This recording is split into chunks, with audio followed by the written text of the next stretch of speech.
Greetings, folks. Last part of our series. Thank Hashem, thank God for sending us all this important information.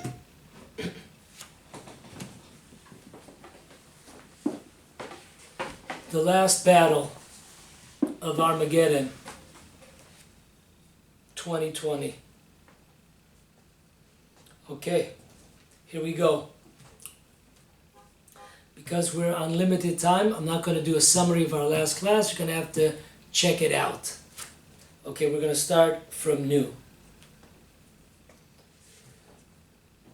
In connection with the flood, Torah states that in the year 600, that was 180 years ago, 5600, all of the subterranean waterways burst forth. In discussing this verse, the Zohar teaches us that in the Jewish year 5600, which is 1840, there will begin a bursting forth of great wisdom in the world. We know that the flood came in the 600th year of the generation of Noah, and this corresponds to another flood, but this will be a different type of flood, a flood of knowledge,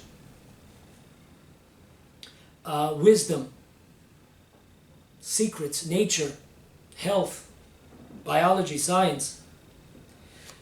There will begin a bursting forth of great wisdom in the world.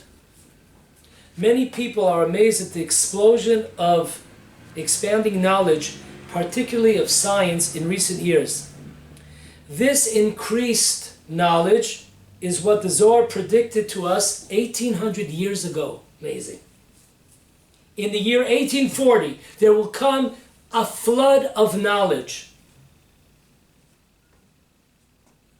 The Zohar goes on. This Zohar it could be found in the book of Genesis, Vayera, page 117, side A. Even young people will learn and understand this wisdom. Also very interesting is that relatively young age of the relatively young age of these discoverers. In previous generations, it took almost a lifetime of study to become a scientist. Whereas today, because fields of study have been divided into smaller specialized realms and access to information has been easily made available for learning and sharing, great strides can be accomplished in a much shorter time. This also correlates with the Zohar's prediction of wisdom spreading even amongst the young.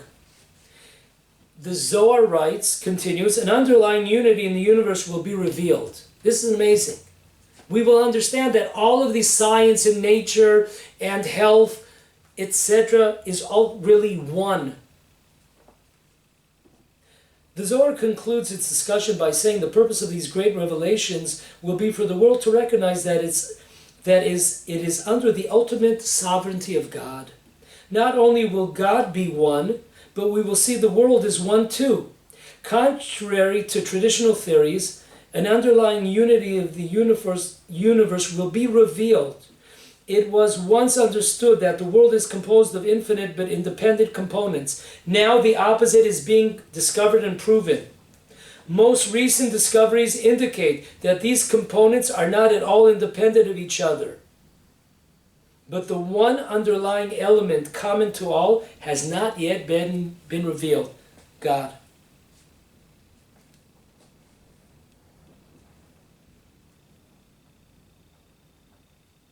The Zohar writes in Vayera 117 that we quoted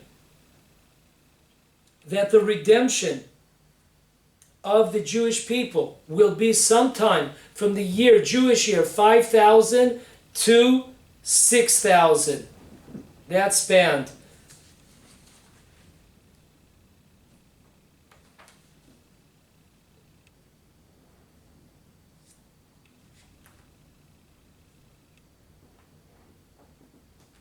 A 1,000-year span going back.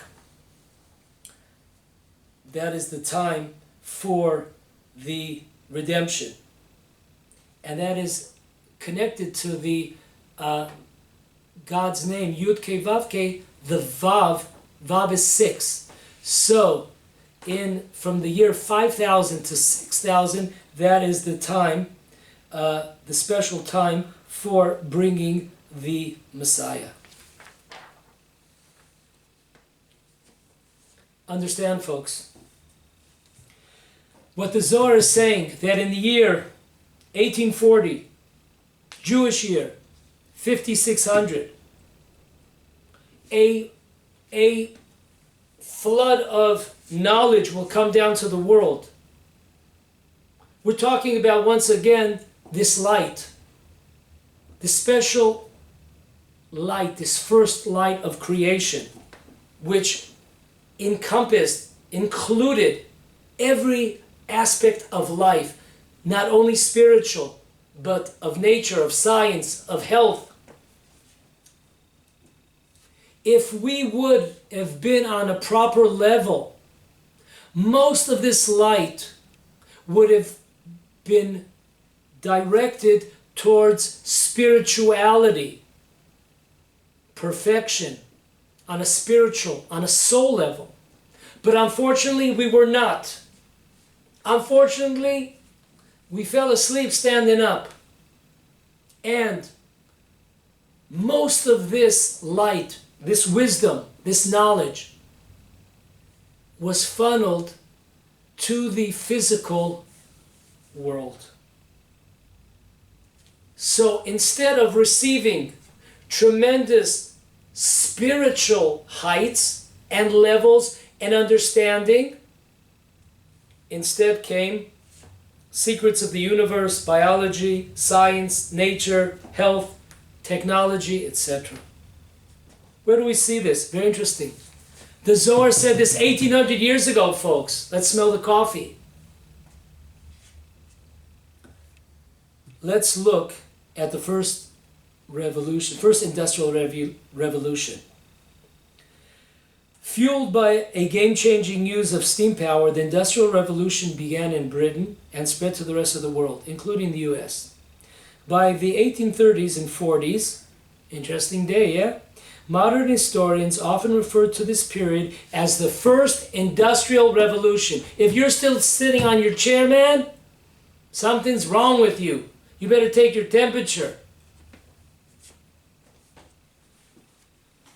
In the early 1800s, Richard Trevithick debuted a steam-powered locomotive. And in 1830, similar locomotives started transporting freight and passengers between the industrial hubs of Manchester and Liverpool. By that time, steam-powered boats and ships were already in wide use, carrying goods along Britain's river and canals as well as across the Atlantic. The first industrial revolution. Okay. In 1837, sounds familiar, eh? British inventors William Cooke and Charles Wheatstone patented the first commercial telegraphy system. Even as Samuel Morse and other inventors worked on their own versions in the United States, Cooke and Wheatstone's system would be used for railroad signaling, as the speed of the new trains had created a need for more sophisticated means of communication, Morse code. So the second industrial revolution. Second industrial revolution. This was the revolution of electric power. First one, remember, steam power. Second revolution was the electric power. This progressed science and mass production, gasoline engines, airplanes, chemical fertilizers, and cars. The second industrial revolution. Listen to this fact. In the 1800s, approximately 6% of the US population lived in cities, in urban areas. By the 1900s, 40% now lived in cities. Remember, try to go back to the second class. We talked about the Abarvanel and the Rashar Hirsch, talking about the that was their sin of leaving the land, being close to simplicity, the rural areas, not going into the cities. Cities bring on jealousy and the rat race and all the cardinal sins. The third industrial revolution. This was the digital revolution. Electronics, information, technology, automate production. That was the third. Using electronics and information, technology. The fourth revolution.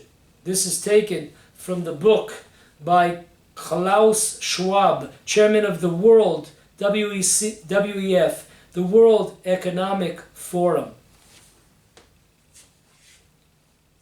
Now a fourth industrial revolution is building on the third. The digital revolution has been occurring since the middle of the last century. It is characterized by a fusion, mixing of technologies that is blurring the lines between the physical, digital, and biological spheres.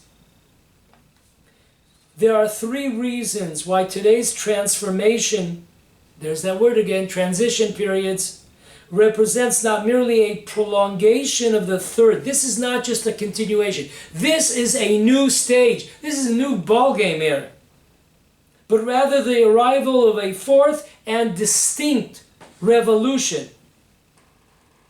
One in velocity, scope, and systems impact. The speed of current breakthroughs has no historical precedent. Moreover, it is disrupting almost every industry in every country, and the breadth and depth of these changes herald the transformation of entire systems of production, management, and government. Listen to those words. Put a replay over here. Listen to those words again. This is not a continuation of the third. This is not evolutionizing what the third. This is a totally new stage, and the impact is amazing. It's far-reaching. We've never seen. The possibilities, Mr. Schwab keeps on going, possibilities of billions of people connected by mobile devices with unprecedented processing power, storage capacity, access to knowledge are unlimited. Gods? Did anybody say we are gods? Unlimited. And these possibilities will be multiplied by emerging technology breakthroughs in fields such as artificial intelligence, robotics, the Internet of Things, autonomous vehicles, 3D printing, nanotechnology, biotechnology, material science, energy storage, and quantum computing.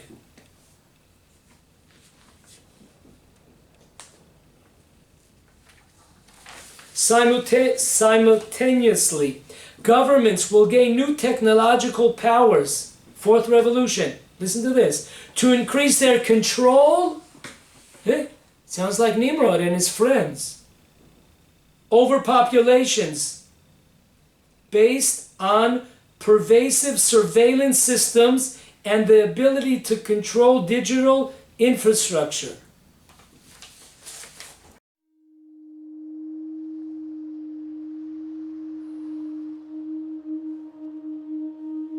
We are wondering what is happening to the world. Everything is changing.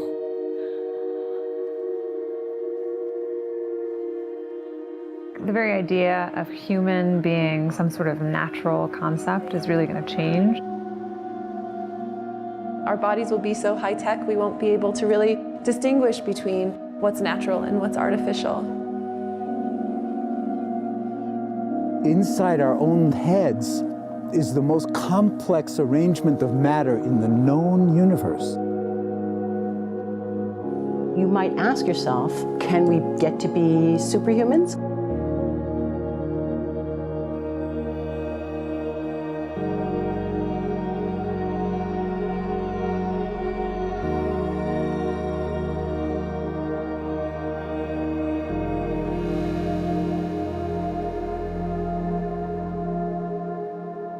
The original Industrial Revolution was driven by the discovery that you could use steam engines to do all kinds of interesting things. But that was followed by additional revolutions for electricity and computers and communications technology. We're now in the early stages of the fourth industrial revolution, which is bringing together digital, physical, and biological systems.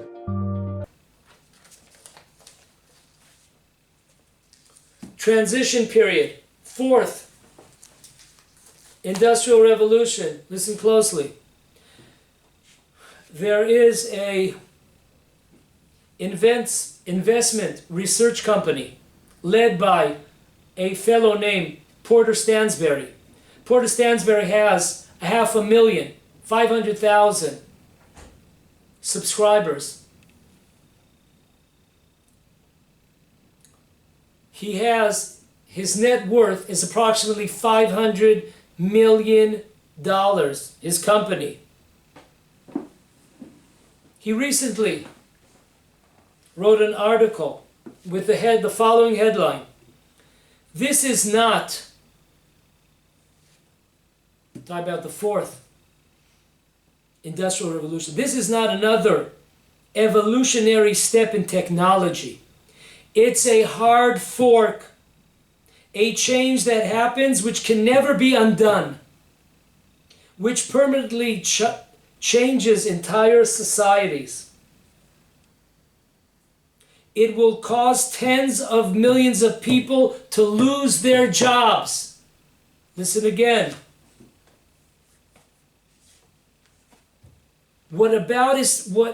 This tidal wave that is about, this tsunami is about to hit us. It's not an evolutionary change.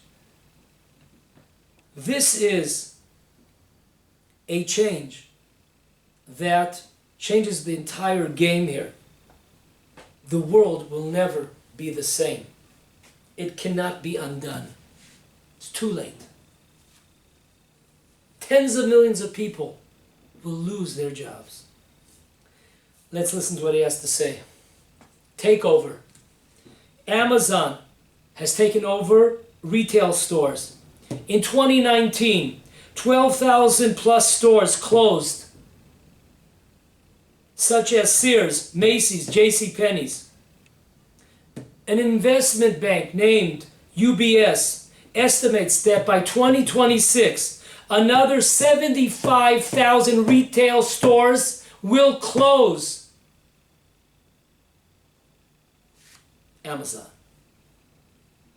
Uber's taken over the cab company business. Goodbye cab companies. Uber's here. Netflix has taken over the movie industry. Apple and Spotify, music industry. Google, data, information. Goodbye work, goodbye people. Soon, Porter Stansberry. Guy knows what he's talking about. He got a lot behind him to prove it. Soon, 3.5 million truck drivers will be out of work. In 29 states, folks, truck driving is like the most popular occupation in 29 states in America. 3.5 million truck drivers are about to lose their jobs. How many people is 3.5 million? They have families, they have wives, husbands, kids. They represent approximately 10 million people out of work, out of a financial source base. How are they losing their jobs? Self-driving automatic trucks. Today already, the technology exists already to replace 90% of truck drivers. Some companies have already began using this technology. So theoretically, Today, 90% could already. It hasn't happened yet, only in certain companies. But technically, okay, it could happen already. But they're waiting till it's completed. It's 100%. The complete process will take 3 to 5 years to complete. Robotics for warehouses will destroy millions of jobs. We don't need you. Sound familiar? Tower, we don't need you. People, useless idiots. Remember the surveillance tower? Anybody that didn't toe the line was destroyed, was killed. AI, artificial intelligence, will replace humans, also destroying millions of jobs. All the above, which we mentioned right now, 3.5 million people, truck drivers out. Robotics, talking about artificial intelligence. This is not the tidal wave that is about to hit the world. It's not the tidal wave. To me, man, that's a tidal wave. You know, remember the Poseidon Adventure? Man, this is like, for me, where's Shelley Winters swimming out trying to get to the end? Not this lady, not this lady, just not this lady. Don't take her. You got to be a certain age to get that one. October 31st, 2008. A changing historical moment. I don't remember that. Right, we don't remember that. But it's happening. It began. A new tech began to emerge called the blockchain technology. This technology changes everything about the way money, banking, commerce, and property rights are managed. Everything. This blockchain technology has created their own currency. It's called the Bitcoin. The Bitcoin, this currency, lies totally outside the control of governments. Can't get their hands on it. This technology allows humans and machines to communicate and cooperate. This is a change, Porter Stansberry says, this is a change that after it happens can never be undone. Billionaire tech capitalist Mark Andreessen, who created the first internet browser, Dinosaur, commented on this new technology. When we are sitting here in 20 years, we will talk about this blockchain technology the way we talk today about the internet. This technology cannot be stopped. Companies that have already begun to move over, Amazon, Budweiser, Google, hey, this one's for you, bud. Visa, MasterCard, IBM, Starbucks, Microsoft, MetLife already have begun the blockchain. Bitcoin, the perfect form of money. Every transaction is transferred to a permanent record where everyone can see it, folks.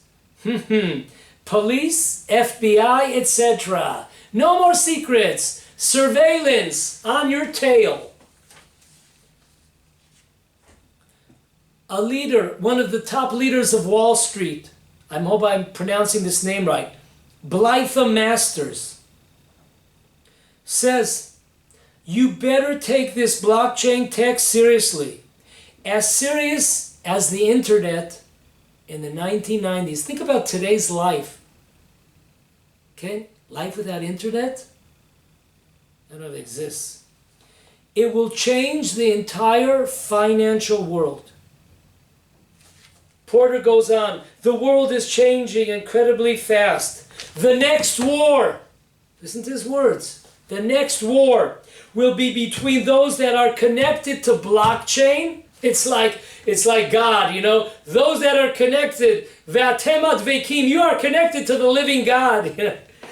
Those that are connected to the blockchain technology against all the rest.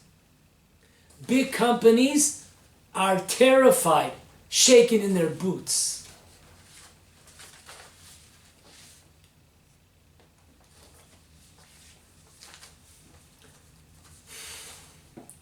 This technology, blockchain, gives us an example. End of Uber, taxi company. End of LYFT, transportation company. Or Airbnb, also a travel corporation. They're finished. Gives us this example. Uber destroyed taxi cabs as it made it easier, cheaper, and more convenient. Now, however, Bitcoin and the blockchain technology will soon destroy Uber, making the company Uber and its fees completely irrelevant. One will no longer need to trust Uber to send you a reliable driver. Now, through this new technology, you will receive the following digital information at a lot cheaper price. You'll receive the driver's record, the driver's driving record, his credit score, written reviews, other jobs that he's held, police records, insurance information, car service records, inspection details, registered complaints. Sounds familiar? Da-na-na-na-na-na-na-na-na-na-na. Drivers will also choose this technology since they will no longer need to give Uber 25% of every fare. Porter Stansberry.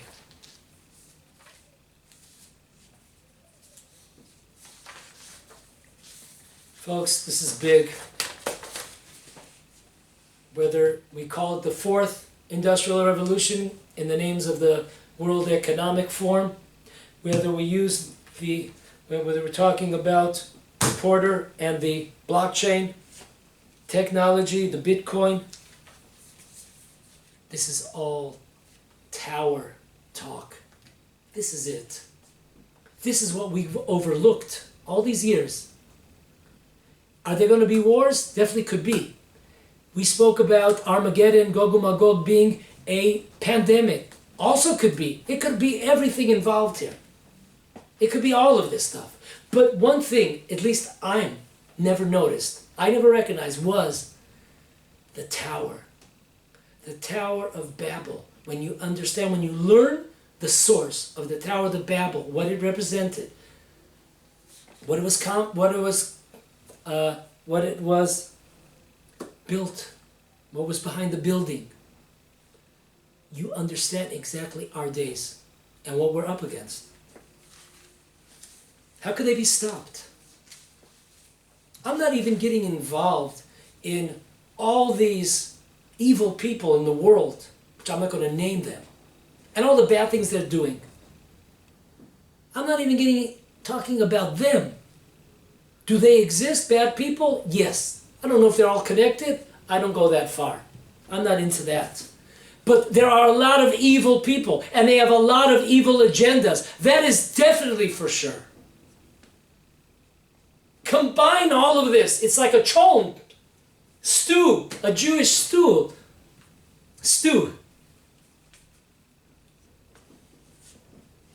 How can they be stopped? I have right on the screen some links. Check them out. Short videos about the sun. These technocrats, these digitalcrats, most of their technology depends on the sun. Check out these 3 links at the bottom. Check them out. But more important, what I have in my hand is an amazing lesson. We are now in the Zohar Kadosh, Book of Genesis, portion Miketz, page 203, side B. I will summarize for all of us.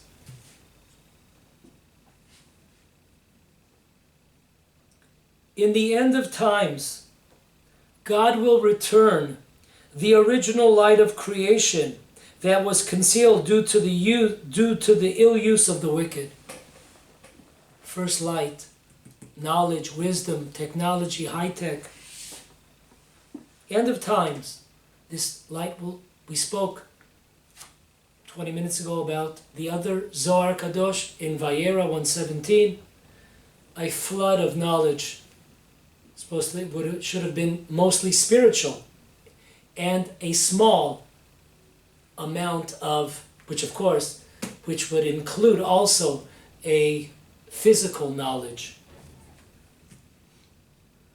This original light enabled one to see from one side of the world to the opposite side of the world. Tremendous knowledge, wisdom, insight, secrets of the creation, of the world of nature. The light was concealed due to the wicked generations of the flood in the tower. This light, this first light, we said it never disappeared. It did disappear, but it exists for a few, for a minority, and for some communities. For example, this light, the secrets of the world, it healed Jacob when he was injured by the angel in his fight. That was the light. In the end of days, God will once again reveal this light. The result of this light will be a healing process for the Jewish people and a destruction for the nations of the world.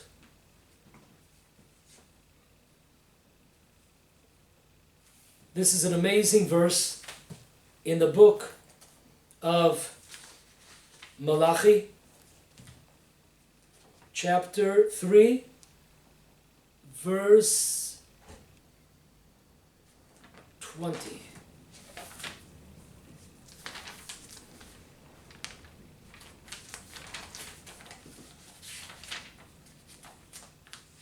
Let me read it in English. Amazing verse. End of days, Armageddon. For behold, the day is coming, burning like an oven, when all the wicked people and all the evildoers will be like straw, and that coming day will burn them up. Sun. First light, sun. Says Hashem, so that it will not leave them a root or branch. But a sun of righteousness will shine for you who fear my name. Those that fear God's name. That same sun which has destroyed the wicked, the infrastructure of the wicked, their tower, with healing rays. And you will go out and flourish like calves in the stall.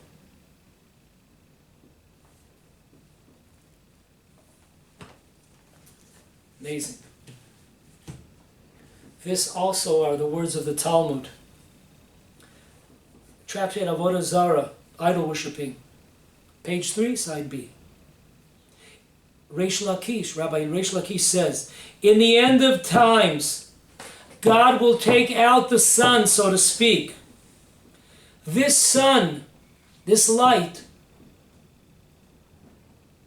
will be a soothing, a healing process for the righteous, for the Jews and the righteous Gentiles.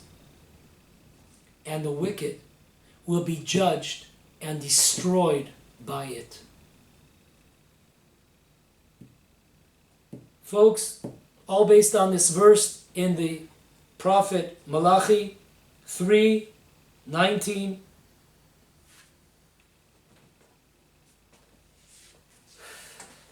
Maybe that's the way that God will destroy the 2020 tower of our global world. Folks, we haven't hit it out of the stadium yet. In our last couple of minutes, maybe the most amazing stuff of this whole 5-part lecture. Man, I need a vacation after this, Tzvi. I need a bud after this. You know? Where's that Budweiser when you need it? Okay. Folks, breathe deeply. Take a deep breath. Here it is. After seeing how the sun might destroy and disrupt this industrial 4 revolution, this blockchain technology, or the evil forces of the world and their plans for the human race population. In an amazing piece by the Rashar Hirsch, he writes this in the end of the Numbers portion of Pinchas. Listen to this. I read it. But if we find here in the group of holiday offerings of Sukkot the characteristic features of all the teachings concerning the world historical purpose, of all the developments of the nations of the world and Israel's contemporary and future relations towards them, which our prophets have taught, it seems to be just the festival of Sukkot, of the booths, which we find connected with this future goal of the nations in the mouths of the prophets. In Zechariah 14:16, all the efforts of the nations using their powers to fight against the connection with God and His laws, and with their acknowledging God as King and coming to Jerusalem to celebrate the festival of Sukkot each year. More, we dare to express the thought in Ezekiel 38:39, the leading head of the last fight against God and His rule and His management on the earth is called Gog, Armageddon. It does not seem far-fetched to recognize in this name the idea of building a roof. Gog, Gog, roof. And thereby, at once, we see the contrast to the holiday of Sukkot when we take palm branches for a roof. We take this flimsy of 4 little walls and you huff and puff and you can just blow that sukkah down. And what kind of roof is this? Listen to this, amazing. This is prophetic in my eyes. This Rav Shimshon Raphael Hirsch is an amazing. This is prophetic. The final war is the war of the towers. It's the war of the roof. It's the war against the booths. The trusting in God. The holiday of Sukkot, more than any other holiday, represents trust in God. God is our 4 walls. How much time do we got? Move it. Okay. And immediately we see the contrast to our sukkah, to our booth hut. The unstable, weak covering of foliage. Indeed, the content of the whole history of the world could be understood in this contrast. One erroneous illusion leads mankind astray. Just as they are given the power to use their own strength to fix their boundaries, to fix the boundaries of their own sphere and make it safe and sure against their earthly contemporaries by walls, by strongly building artificial walls, so they imagine they have to use their power to make themselves safe and sure against that which comes from above, against God, and the influences of his power of directing matters. They think that they can betake themselves under the protection of their own might. They can take their own fate in their own hands and can crown the buildings of human greatness by gabbled roofs, rendering them independent of God.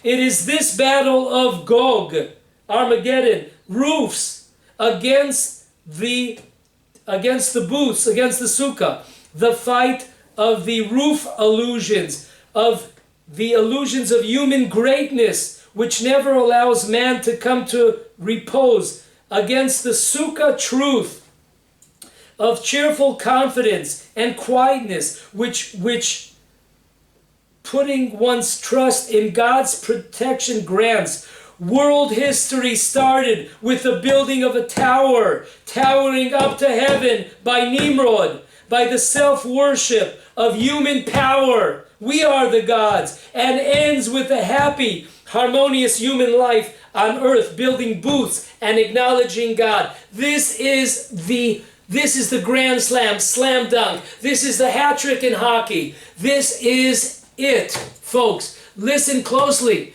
That is why now we understand in the tractate of idol worshiping, page 3, side A, there's an amazing talk. The Gentiles will come at the end of days and say, why don't you give us a chance? You chose the Jewish people, give us a chance. We will prove to you that it was a mistake, God, that you chose the Jewish people. We can do better than they. So God gives them one commandment. Folks, there are 613 commandments. One. Which one does he pick?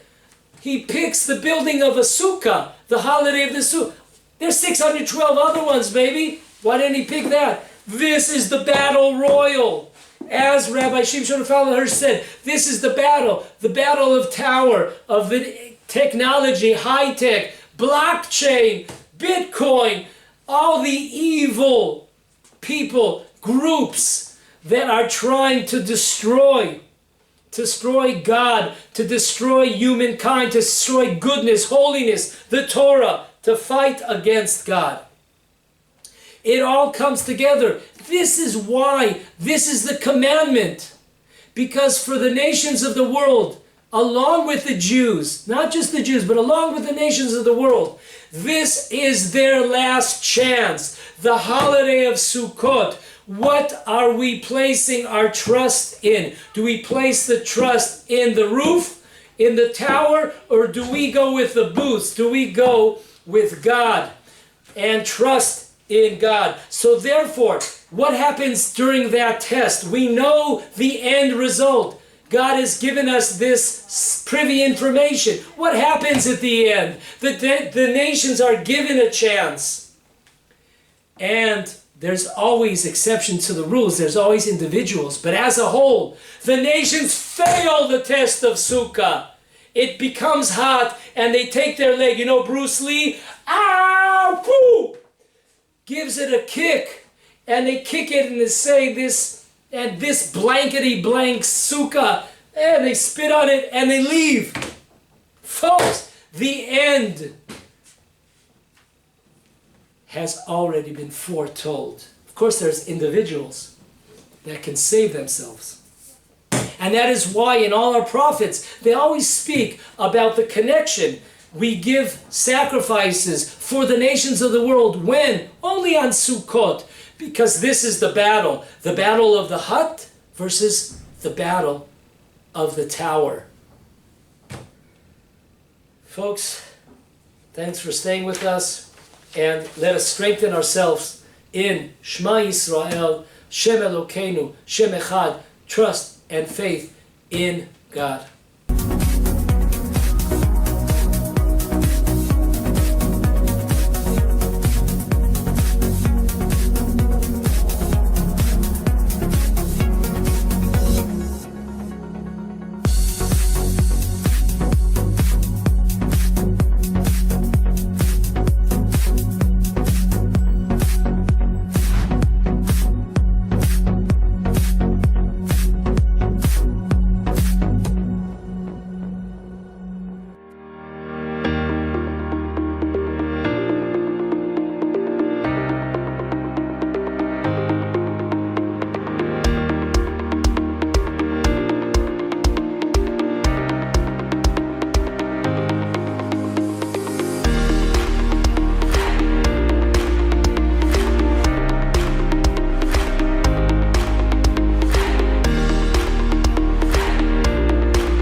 Throughout the city, families build these little booth-like huts that they live in throughout the holiday.